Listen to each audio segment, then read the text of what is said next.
UP में लोकसभा चुनाव का दूसरा चरण गठबंधन के लिए क्यों खास है? क्या चुनाव के दूसरे चरण में होगा मुस्लिम दलित गठजोड़ का टेस्ट? लोकसभा चुनाव के दूसरे चरण में देश के 12 राज्यों के जिन 95 सीटों पर वोट डाले गए, उनमें 8 सीट सबसे बड़े सियासी प्रदेश यूपी की भी हैं। इस बार एसपी बीएसपी मिलकर चुनाव लड़ रही हैं।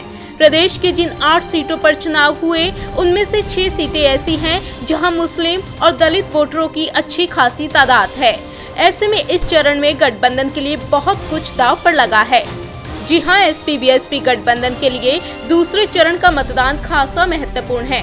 ऐसा इसलिए क्योंकि यहां की 8 में से 6 सीटों पर खासकर ब्रज क्षेत्र में गठबंधन के लिए मुस्लिम दलित वोटरों के गठजोड़ का भी टेस्ट होना है। एसपी बीएसपी के साथ आने से गठबंधन को इस वोट बैंक को साथ रखने की उम्मीद है। बीएसपी चूंकि यहां 8 में से 6 सीटों पर चुनाव लड़ रही है, ऐसे में सबसे बड़ी चुनौती उसी के सामने है। गठबंधन की सहयोगी एसपी हाथरस सीट से, जबकि मथुरा की सीट से आरएलडी चुनाव लड़ रही है। दरअसल जिन 8 सीटों पर दूसरे चरण के तहत मतदान हो रहे हैं, उनमें से 5 सीटों पर मुस्लिम मतदाताओं की संख्या 20% से अधिक है। वहीं 8 में से 4 सीटें एसपी के लिए आरक्षित हैं। आगरा को तो उत्तर भारत का दलित कैपिटल तक कहा जाता है। वहीं नगीना सीट की बात करें तो यहाँ दलित और मुस्लिम वोटर 60% से अधिक हैं। इस तरह अमरोहा में करीब 55%, जबकि आगरा और अलीगढ़ में करीब 50% मतदाता दलित और मुस्लिम समाज से हैं। गठबंधन में ये सभी सीटें मायावती के पास हैं।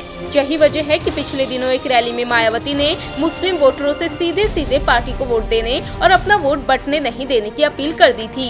हालांकि बाद में चुनाव आयोग ने सख्ती दिखाते हुए 48 घंटे तक उनके चुनाव प्रचार पर बैन लगा दिया था।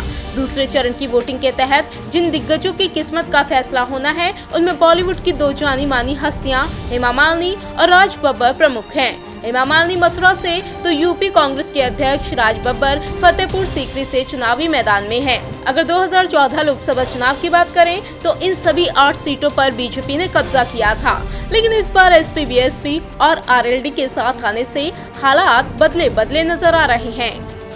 इंडिया न्यूज़ वायरल की रिपोर्ट।